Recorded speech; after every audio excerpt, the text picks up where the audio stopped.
ఏం చేస్తున్నావు నాయనా? వర్షాకాలం స్టార్ట్ అయిపోయింది కదా, చెట్లు నాటడానికి ఇది చాలా అనువైన సమయం. అందుకే చెట్లను తెచ్చి నాటుతున్నాను. చెట్లు నాటేది ఎందుకు నాయనా? మీరేమనుకుంటున్నారు చెప్పండి? ఉయ్యాలు కట్టి ఊగేదానికి. ఇడికేమే తెలుసు నాయనా? సరే నువ్వు చెప్పా. కోతికమ్మ వచ్చాడు దానికి. ఏమన్నాయినా నేను చెప్పింది తప్ప? తప్పు కాదు నైనా, వాటితో పాటు ఇంకా చాలా ప్రయోజనాలు ఉన్నాయి. ఏంది నాయనా అవే? చెట్లు మనం పీల్చడానికి స్వచ్ఛమైన ఆక్సిజన్ తో నిండిన గాలినిచ్చి మనకి ఆరోగ్యాన్ని ఇస్తాయి. అలానే మనం వదిలే గాలిలో ఉండే కార్బన్ డైఆక్సైడ్ ని పీల్చుకొని పర్యావరణాన్ని కాపాడతాయి.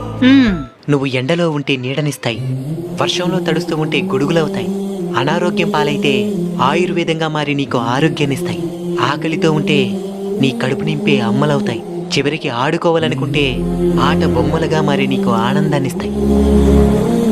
చెట్లు చాలా గొప్పవి నాయనా. మీకు ఇష్టమైన చెట్టు ఏదో చెప్పండి. నాకు జాన్ చెట్టు అంటే ఇష్టం. నాకు రావి చెట్టు అంటే ఇష్టం.